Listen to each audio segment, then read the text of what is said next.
একঘেয়েমি জীবন থেকে একটু রিফ্রেশমেন্টের জন্য বেরিয়ে পড়া আর কি। অরিজিতের কাজের জন্য আমরা এখন থাকি রাজস্থানে। অনেক দিন এসেছি, কিন্তু তোমাদের সাথে কিছুই শেয়ার করা হয়নি সেইভাবে। আজকে চলে এসেছি বাবা কুক্কুরেশ্বর মন্দিরে। তো চলো মন্দিরটা কোথায়, কারা কারা গিয়েছিলাম, কতটা মজা করেছি সেটাই শেয়ার করব আজকের ব্লগে। দেখতে থাকো, আশা করব তোমাদেরও অনেক ভালো লাগবে। তো চলো শুরু করছি আজকের ব্লগ এখান থেকেই।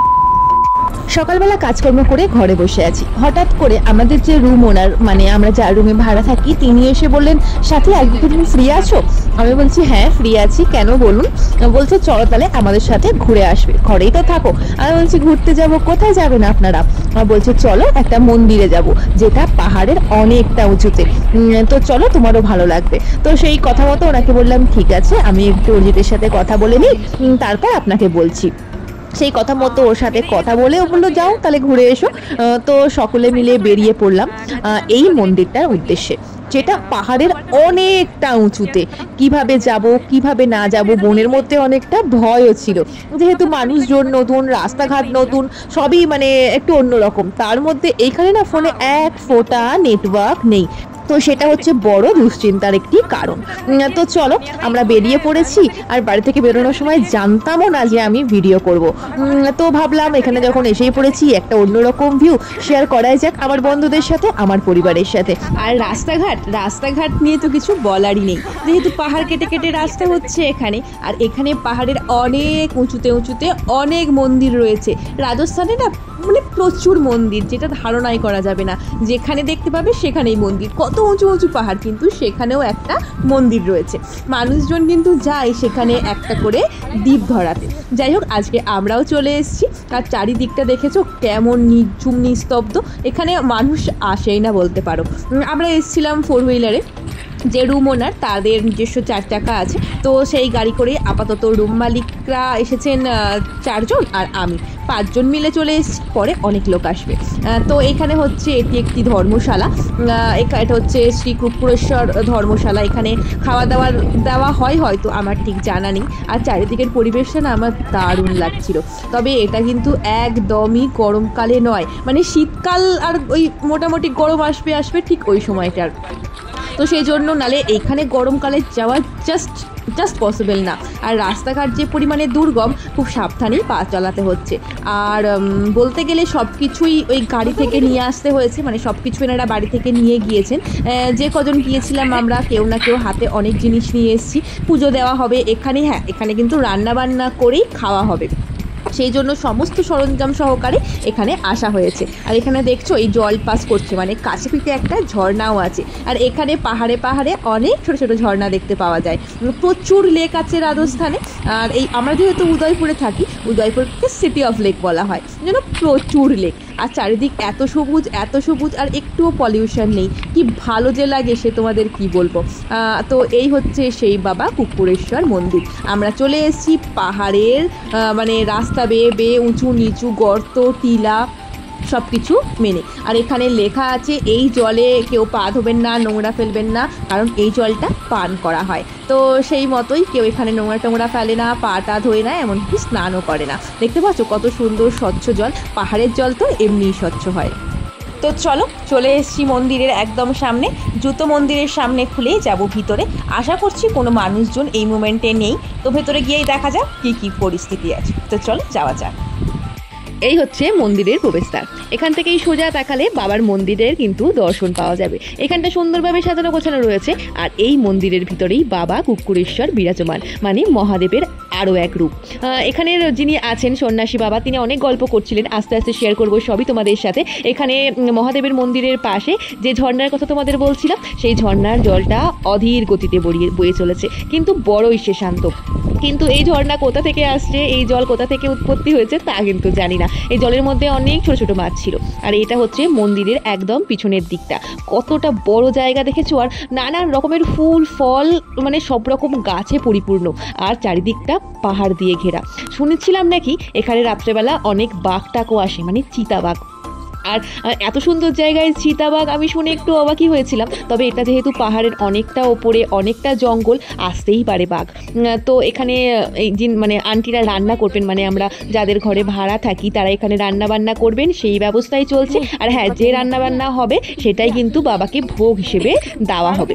তো সেটাই হচ্ছে রাজস্থানের ফেমাস ডিশ, সেটাই শেয়ার করবো। তো চটপট তোমরা গেস করে ফেলো তো কি হচ্ছে রাজস্থানের ফেমাস ডিশ, কমেন্ট করতে থাকো। আর আমি তো সবটা শেয়ার করবোই আজকের ভিডিওতে। তো চলো সঙ্গে থাকো, অনেক কিছুই অল্প অল্প করে শেয়ার করে দেখাবো তোমাদের সাথে। এত সুন্দর জায়গার ভিউ তোমাদের সাথে শেয়ার না করে সত্যিই পারলাম না। তো এখানে দেখো বাড়ি থেকে সব কিছু নিয়ে আসা হয়েছিল, তোমাদের বললাম, এমনকি ঘুঁটেটা পর্যন্ত নিয়ে আসা হয়েছিল। এখানে ঘুঁটেগুলো প্রথমে জ্বালিয়ে নেওয়া হবে, তারপরেই একটা একটা করে রান্নাবান্নার প্রিপারেশন হবে। সঙ্গে থাকো। জোর কদমে চলছে রান্নাবান্নার কাজ। এই রান্নাবান্না কমপ্লিট হলে ভোগ তৈরি হবে, তারপর সেই ভোগ ভগবানকে দেওয়া হবে, পুজো হবে। সে একটা লম্বা প্রসেস। যত তাড়াতাড়ি রান্নাবান্না কমপ্লিট হবে তত তাড়াতাড়ি সব কিছু কমপ্লিট হবে। বেলা গড়িয়ে অলরেডি দুপুর হতে চললো। তো এখানে আন্টি বসে পড়েছেন, তার বড় মেয়ের সাথে চলছে রান্নাবান্নার প্রিপারেশন। আর এই রান্নাবান্নার প্রিপারেশনের বিন্দু মানে আজটুকুনিও আমার মধ্যে নেই। তৈরি হচ্ছে রাজস্থানের সেই ট্র্যাডিশনাল ডিশ। আরে হ্যাঁ হ্যাঁ, আমি ডাল বাটি চুরমার কথাই বলছি। ওদিকে রান্নাবান্নার আমার বিন্দুটুকুনিও জ্ঞান নেই, তাই এই দিকটা চলে এসেছি একটু দেখবো বলে। এই রাস্তাটা সোজা চলে যাচ্ছে পাহাড়ের ওপরে, আর সাইড দিয়ে ওই ঝর্ণার জলটা ধীর ধীর গতিতে পাহাড়ের ওপর থেকে নেমে আসছে। সামনে থেকে দেখতে না সত্যি অসাধারণ লাগছিল। তো চলো অনেক কিছু ঘুরে দেখে ফেললাম, বেশিক্ষণ এখানে দাঁড়াবো না। আর ওইদিকে গিয়ে দেখি রান্নাবান্নার কাজ কত দূরে গেলো। এসে দেখি ও বাবা, রান্নাবান্নার কাজ তো একদম তত্তর করে দৌড়াচ্ছে। এখানে অলরেডি যে আটাটা মাখা হয়েছিল সেখান থেকে বাকি গড়া স্টার্ট হয়ে গিয়েছে। আর ওদিকে চুরমার জন্য সেই আটাটাও মাখা কিন্তু কমপ্লিট। তো ফার্স্ট টাইম ট্রাই করবো আমি ডালবাটি চুরমা, কোনো দিন আমি খাইনি। এই কথাটা বলাতে না আন্টিরা বলছে, আচ্ছা তুমি এই খাবার কোনোদিন খাওনি? আমি বলছি না, এই খাবার আমরা কোনোদিনই খাইনি, এটা ফার্স্ট টাইম হতে চলেছে আমার জন্য। তো অরিজিৎ খেয়েছে আগে, কিন্তু আমার এটা একদম প্রথমবারের জন্য। আর হ্যাঁ, ওই যে আগুনটা করা হয়েছিল সেই আগুনের মধ্যেই আটা মাখাগুলোকে দেওয়া হলো। এবার সেগুলোকে এই আগুনের তাপের মধ্যেই রেখে দেওয়া হবে, যাতে সেগুলো ভালোভাবে নরম হয়ে যায় এবং সেগুলো কুকড হয়ে যায়। এটাই নাকি রান্নার ধরন। তোমরা কে কে রান্নাটা জানো আমাকে অবশ্যই জানিও। আর এখানে দেখেছো ছোট ছোট পাখি আর কাঠবিড়ালি একসাথে বসে খাবার খাচ্ছে। এর উপরে অনেক ভুট্টা আর ছোট ছোট গমের দানা রয়েছে। আর পাখিদের তো এটাই প্রিয় খাবার। ভর্তি কাঠবিড়ালি আছে এখানে, জানো এত কাঠবিড়ালি আসছে যাচ্ছে, সে তোমাদের কি বলবো, এটা বড়ই সুন্দর। মন্দিরে এসেছি সেই সকালে। আসার পর থেকে বাবার মাথায় জলও ঢালা হয়নি, বাবার মাথায় একটা বেলপাতা দিয়ে তাকে প্রণামও করা হয়নি। এখন চলো বাবার মাথায় জল ঢেলে বাবাকে মন ভরে পুজো করে নিই, তারপর অন্য আর সব কিছু হবে। কারণ আসার পর থেকে মন্দির তখন পরিষ্কার ছিল না বলে তখন আর বাবার পুজো করা হয়নি। এখন অলমোস্ট মন্দির পরিষ্কার পরিচ্ছন্ন হয়ে গেছে, তাই বাবার মাথায় জল ঢেলে বাবাকে মন থেকে প্রণাম করে নিলাম। তার কাছে চাওয়ার কিছুই নেই, তার কাছে এটুকুই প্রার্থনা, সে যেন সকলকে ভালো রাখে, সুস্থ থাকে, আর সে যেন নিজেও অনেক ভালো থাকে, এটুকুই প্রার্থনা। তো এবার সেই মাহেন্দ্রক্ষণ, কারণ সেই পুজোর টাইম চলে এসেছে। তো আন্টি এসেছিলেন তার ছেলের নামে পুজো দেওয়ার জন্য, তাই আন্টি আর আন্টির ছেলে তাই দুজনা মিলেই এখন ভোলে বাবার পুজো করবে। সব জায়গাকার পুজোর নিয়ম তো অনেকটাই আলাদা হয়। তোমাদের তো বলেছিলাম শিবরাত্রির সময় সন্ধেবেলা এখানে কেউ বাবার মাথায় জল ঢালে না, আমাদের ওখানে ঢালা হয়। সেই নিয়ম মেনে আমিও গিয়েছিলাম মন্দিরে জল ঢালতে, কিন্তু পুরোহিতরা বলেছেন বাবাকে এখন রাজবেশ পরানো হয়ে গিয়েছে, এখন তো আর জল ঢালা যাবে না। তো সেই রকমই কিছু কিছু তো নিয়ম থাকে কিছু কিছু রাজ্যে। তো এখানেও দেখো আন্টি আর আন্টির ছেলে দুজনে মিলে বাবাকে প্রথমে ভালো করে স্নান করিয়ে নিয়েছেন, তারপরে বেল পাতা, তারপরে তোমার গোলাপ ফুল দিয়ে সুন্দর করে বাবাকে সাজিয়ে, এখন যে তিলক কাটার যে চন্দন হয় সেগুলো দিয়ে বাবাকে সুন্দর করে সাজিয়ে দিচ্ছে, যেখানকার যেরকম প্রথা হয়ে থাকে আর কি। এখানে না সব ফুল দিয়েই পুজো হয়। ফুল পেতে গেলেও একটু মানে তোমার ইয়ে করতে হয় যে ফুল কোথা থেকে পাবো, যার বাড়িতে গাছ আছে সেই ফুল দিয়েই পুজো হয়। হ্যাঁ, কিনতে পাওয়া যায়, যেখানে মন্দির আছে সেখানে যদি কেউ বিক্রি করে থাকেন তাহলে সেখানে পাওয়া যায়। আর আমরা যা যা বাড়িতে যারা যারা থাকি প্রত্যেকেই চলে এসছে। এখানে পুজোও কমপ্লিট হয়ে গেছে, এবার আরতি শুরু। চলো আরতি দেখে নিই।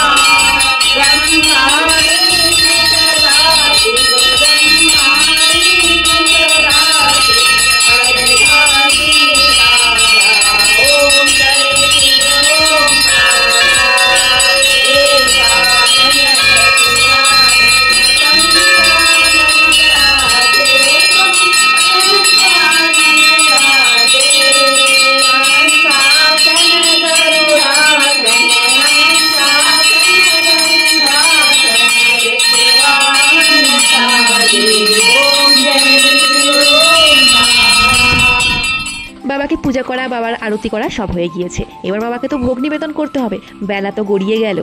তো এখানে দেখো আন্টি সব নিয়ম মেনে তারপর বাবাকে ভোগ দিচ্ছেন। আর আমাদের ওখানে যেমন ফল প্রসাদ, মিষ্টি প্রসাদ ভগবানকে দেওয়া হয়, এখানে ভগবানকে দেওয়া হয়েছে আজকে বাটি আর চুরমা। এটাই হচ্ছে বাবার আজকে ভোগ, আর এই ভোগই আমরা আজকে প্রসাদ হিসেবে পাবো, যেখানে যেরকম নিয়ম হয়ে থাকে আর কি। এখানে পুজোর সব কাজ কমপ্লিট, আর যারা যারা আসার বাকি ছিল তারা তো অনেকক্ষণ আগেই চলে এসছে। মানে আমরা ওই 4তলা বিল্ডিংয়ে যারা যারা থাকি প্রত্যেকেরই সেই দিনে আসার কথা ছিল, প্রত্যেকেই গাড়ি করে চলে এসছে। আর আমরা তো সেই কোন সকালবেলা চলে এসেছি। তো এখন সবাই অধীর আগ্রহে বসে আছে, এদিক ওদিকে দৌড়াদৌড়ি করছে, যেহেতু বাচ্চারা রয়েছে সকলে মিলে একটু অন্যরকম মজা। আর এখানে দেখো সব কিছু পূজা আর্চা কমপ্লিট, বাবাকে ভোগ নিবেদনও হয়ে গিয়েছে।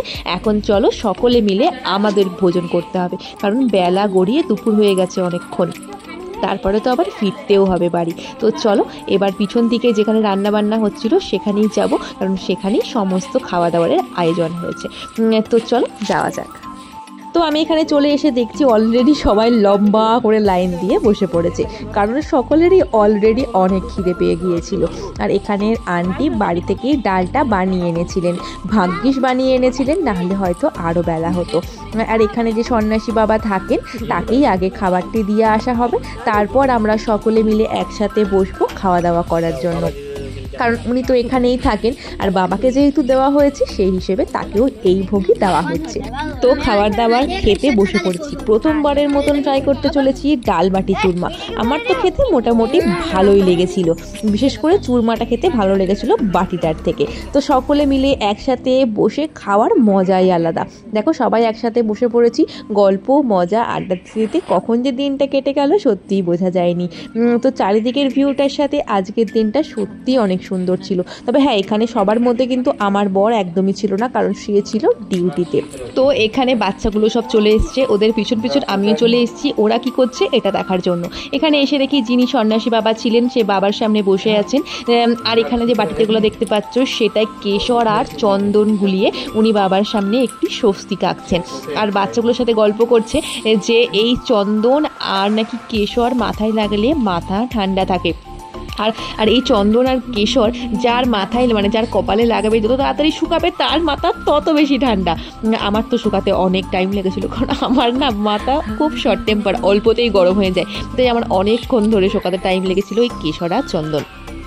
যার কপালে লাগানো হয়ে গেছে সে আমাদের নিচের ফ্লোরে থাকে, আর যে একটা মেয়ে আর একটা ছেলে এখন যে কপালে লাগাচ্ছে তারা একদম নিচের তলায় থাকে। সবাই আমাকে ওরা দিদি বলে ডাকে আর অরিজিৎকে আঙ্কেল বলে ডাকে। তো ওরা প্রত্যেকে লাগাচ্ছিল। তো সন্ন্যাসী বাবা বললেন এসো তোমার কপালেও লাগিয়ে দিই। দেন আমিও লাগিয়ে নিয়েছি। দেখা যাক কপালটা মানে মাথাটা যদি একটু ঠান্ডা হয় আর কি। আমাকে দেখতে কেমন লাগছে অবশ্যই জানিও। ঠাকুরের কাছে এসে একটু ঠাকুর ফিলিংস হয়ে গিয়েছে। আর চারিদিক দিয়ে গড়িয়ে পড়ছিল, জামাই পড়লে জামাই দাগ হয়ে যেত, যদিও কেশরের দাগ বেশিক্ষণ জামাই থাকে না, ভালো করে ধুলে উঠে যায়। তো চলো সারা দিনটা না একটু অন্যরকম কাটলো, টোটালি ডিফারেন্ট। আর শেষে বাবার সাথে কটা ফটো তুলে নিয়েছিলাম। যতই হোক ভোলে বাবা বলে কথা, দুই একটা ফটো না তুললে কি আর হয়। তো অরিজিৎকে একটু মিস করছিলাম, ও আসলে বেশি ভালো লাগতো।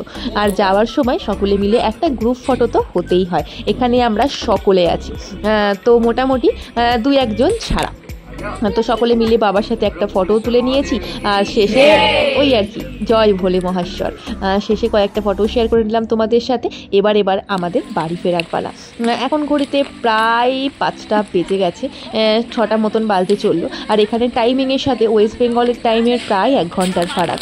এখানে যখন অন্ধকার হয় ততক্ষণে ওখানে অলমোস্ট রাত হতে শুরু করে দেয়, এরকম একটা ব্যাপার। আবার সেই পাহাড়ি এবড়ো খেবড়ো রাস্তা, সাবধানে পা ফেলে সামনের দিকে এগিয়ে যেতে হবে। আর হ্যাঁ, আমাদের এখানে সন্ধ্যে হতে হতে প্রায় 7টা বেজে যায়। শীতকালে টাইম বললাম, আর গরমকালে তো 7:30 পৌনে 8টা, মানে অনেক সময় এরকম হয় যে 8টার সময়তেও কেউ সন্ধে দিচ্ছে।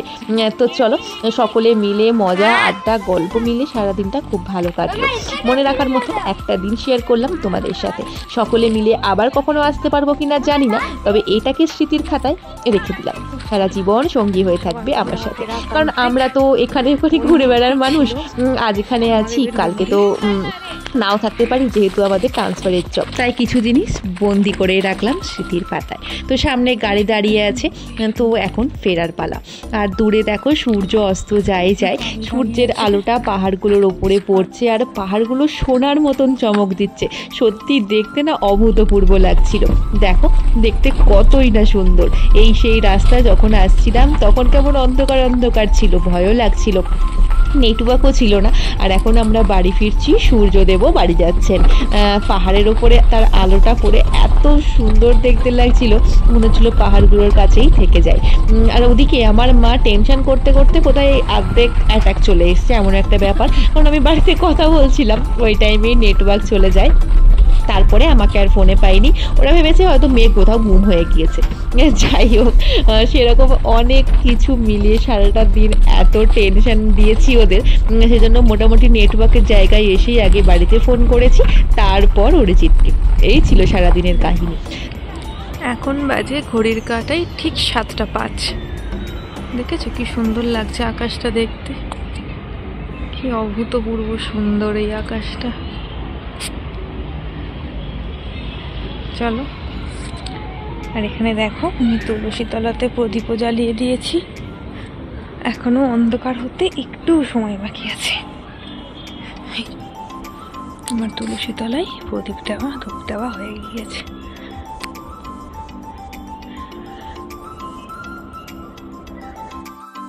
একটা নতুন অভিজ্ঞতা, নতুন খাওয়া দাওয়া। আর যে ডাল বাটি চুরমাটা খেয়েছি সেটা আমি জাস্ট প্রথমবার খেলাম, আগে কোনো দিন ট্রাই করিনি, কেমন খেতে তাও জানতাম না। তো ভালো লেগেছে, তবে খাবারটা আমার জন্য অনেকটা বেশি হয়ে গিয়েছিল, এই আর কি। তো চলো, সারাদিন সকলে মিলে খুব মজা করেছি। আমরা তো প্রথমে আগে ওই কজনে গিয়েছিলাম, তারপর মানে সকালবেলায় যেহেতু ভিডিওটা আমি একদম স্পটে গিয়ে শুরু করেছি, তাই তোমাদের পুরো ঘটনাটা আগে বলে নিই। সকালবেলা আন্টি এসে আমাকে বলতেন, তখন বাজে হচ্ছে গিয়ে 10:30। আন্টি বলতে আমাদের যে রুম মালিক তিনি, তখন বলছে সাথী তাহলে আমাদের সাথে যাবে, আমরা একটা মন্দিরে যাব, পুজো দেবো, তাহলে তুমি চলো না, কোনো তো কিছু কাজ করছো না। দিয়ে আমি বললাম ঠিক আছে, আমি অরিজিৎকে জিজ্ঞাসা করে নিই, যেহেতু ও বাড়িতে নেই, ওকে বলাটা আমার কর্তব্য। দেন ওকে জিজ্ঞাসা করলাম, ও বললো ঠিক আছে যাও। দেন রেডি টেডি ওই 11:15 নাগাদ বেরিয়েছি। তারপরে গেলাম, আর কি ফোনে নেটওয়ার্কই ছিল না, ফুল চার্জ দিয়ে ফোন নিয়ে গেছি। বাড়ি আসলাম তখন আমার ফোনে মাত্র 4% চার্জ, যেহেতু নেটওয়ার্ক ছিল না। আর ক্রমাগত অনেক ফোন এসেছিলো, নোটিফিকেশান আসছে, কিছু করার ছিল না। পাহাড়ের মধ্যিখানে মন্দিরটা জাস্ট অসাধারণ লেগেছে আমার, পুরো ভিউটা জাস্ট অসাধারণ। আর যেখানটাতে রান্নাবান্নাগুলো হচ্ছিলো, সেখানে নাকি রোজ রাতে চিতা আসে 4-5টা করে জল খেতে, মানে যে পাশে যে জলটা বইছিল, ঝর্ণার জলটা, ওটা খাওয়ার জল। তো ওই জলটা খেতে চিতাবাঘগুলো আসে, এই হচ্ছে ব্যাপার। তো চলো, সবটাই শেয়ার করলাম, সবটাই বললাম। কেমন লাগলো আজকের ভিডিও অবশ্যই জানিও, ভালো লাগলে অবশ্যই পাশে থেকো। নেক্সট যখন আবার ঘুরতে যাব আবার শেয়ার করবো কিছু ভিডিও তোমাদের সাথে। তো চলো, এখানেই শেষ করছি, খুব টায়ার্ড লাগছে, অরিজিৎ আসবে, এখনও অনেক রান্না বান্না কাজকর্ম সব রয়েছে। তো চলো, আজকের মতো